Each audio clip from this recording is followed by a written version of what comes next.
सीधी तस्वीरें अब आपको दिखा रहे हैं मथुरा के साथ साथ गोरखपुर से, जहां उत्तर प्रदेश के माननीय मुख्यमंत्री योगी आदित्यनाथ इस वक्त आपको बता दें कि गोरक्षनाथ पीठ पर मौजूद है और उनके साथ सांसद रवि किशन भी हैं।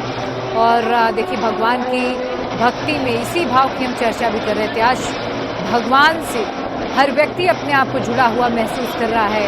ऐसा भाव आज लोगों का है कि वो भगवान में खोया हुआ, डूबा हुआ अपने आप को महसूस कर रहा है। आचार्य जी मेरे साथ जुड़े हुए हैं। आचार्य जी, अभी बहुत ही अहम बात शिवराज सिंह चौहान जी ने भी कही कि भगवान ने ये भी कहा है, प्रकृति के साथ, धर्म के साथ ये भी सिखाया कि कैसे हमें पर्यावरण की रक्षा करनी है, कैसे हमें अपने जीवन को सुधारना है, कैसे हमें जीवन यापन करना है। भगवान हर तरह से कहा जाए तो जीवन के पर्याय हैं, भगवान ही तो पालनहार है।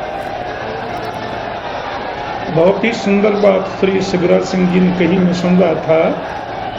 भगवान श्री कृष्ण ने श्रीमद् भगवत गीता में दो बातें बड़े भाव से कही हैं और बड़ी दृढ़ता से कही हैं।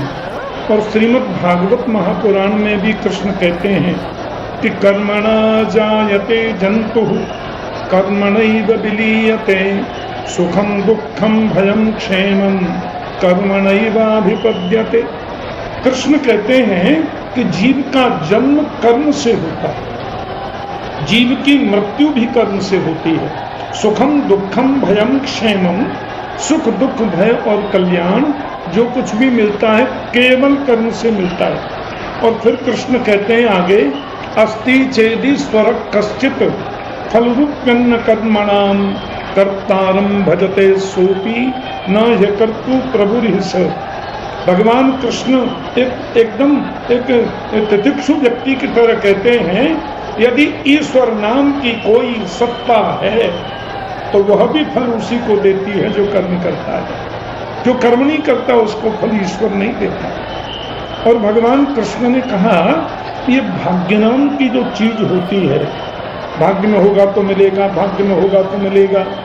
तो भगवान कहते हैं कि भाग्य नाम की कोई चीज स्वतंत्र नहीं है। आज का कर्म ही कल भाग्य बनता है, आज का सत्कर्म कल सद्भाग्य बनेगा, आज का दुष्कर्म कल दुर्भाग्य बनेगा, निश्चित रूप से। अच्छा, दूसरी बात, पर्यावरण का जहां तक प्रश्न है तो भगवान श्री कृष्ण का जो अवतार है ना, वो तो पर्यावरण की शुद्धि को ही प्रथम लक्ष्य के रूप में लेकर के चलता है। पृथ्वी जल तेज वायु आकाश, ये 5 तत्व होते हैं। और देखो, कृष्ण ने उन 5 तत्वों का संरक्षण किया। जब बहुत छोटे थे तो मिट्टी खाई और मिट्टी खा करके पृथ्वी तत्व का उन्होंने संरक्षण करने का सहयोग बताया कि पृथ्वी तत्व का संरक्षण जरूरी है। एक तनावत नाम का राक्षस कृष्ण को उठा के आकाश में ले गया और वहां पर जाकर के जो हवा, वायु तत्व और आकाश तत्व है, इन दोनों का प्रभु ने शुद्धिकरण किया। उसके माध्यम से काली नाग को निकालने का माध्यम लेकर के भगवान यमुना में कूद गए। कैसा वो हमारी गेंद चली गई, उसको निकालना है, और उसके लिए भगवान चले गए और काली नाग को निकाल करके यमुना का शुद्धिकरण के माध्यम से जल तत्व को शुद्ध किया। जल तत्व कितना शुद्ध आवश्यक है ये प्रभु ने बताने का प्रयास किया। तो पृथ्वी जल तेज वायु आकाश। तेज माने अग्नि। हमारे ब्रज में एक बार आग लग गई, उसे बोलते हैं दावाग्नि। हमारे वृंदावन में अभी दावानल कुंड बना हुआ है। तो ब्रज में जब आग लगी तो ब्रजवासी घबराए। तो कृष्ण ने दोनों बार जो अग्नि लगी थी, दोनों बार की अग्नि को पी लिया, पी गए। एक बार सबकी आंखें बंद करा के पिया, एक बार सबकी आंखें खुली थी तो पी गई। इसको कहने का तात्पर्य था कि तुम विश्वास तो करो, ईश्वर प्रत्यक्ष भी तुम्हारी रक्षा करेगा और परोक्ष में भी करेगा। तो इन 5 तत्वों का अलग अलग संरक्षण और संवर्धन के लिए प्रभु ने उपदेश किया।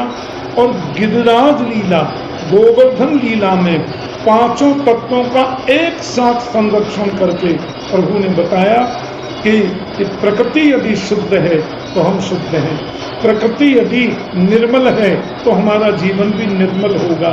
ये पांचों तत्व पृथ्वी, जल, तेज, वायु, आकाश, चित्त, जल, पावक, गगन, समीरा, इन पांचों तत्वों से तो हमारा शरीर बनता है, तो इनकी शुद्धि नितांत जरूरी है। तीसरी बात भगवान गीता में कहते हैं, तस्मात् सर्वेषु कालेषु माम अनुस्मरयुध्य च, सर्वेषु कालेषु माम अनुस्मरयुध्य च, प्रत्येक काल में मेरा स्मरण भी करो और युद्ध माने कर्म भी करो। ध्यान देना, योगेश्वर कृष्ण कहता है तुम केवल कर्म करोगे, भगवान की याद नहीं करोगे तो शायद कर्म सफल नहीं हो पाए। और तुम केवल माला ही खींचते रहोगे, दिन भर भगवान का कीर्तन ही करते रहोगे, कर्म नहीं करोगे तो भी कर्म सफल नहीं हो सकता। सर्वेषु कालेषु माम अनुस्मर युध्य च, प्रत्येक काल में मेरा स्मरण भी करो और युद्ध माने कर्म भी करो। काम करते चलो, नाम जपते चलो, हर समय कृष्ण का ध्यान धरते चलो, काम की वासना को मिटाते चलो, कृष्ण गोविंद गोपाल गाते चलो। बहुत सुंदर बात आपने कही है आचार्य जी। बहुत बहुत धन्यवाद।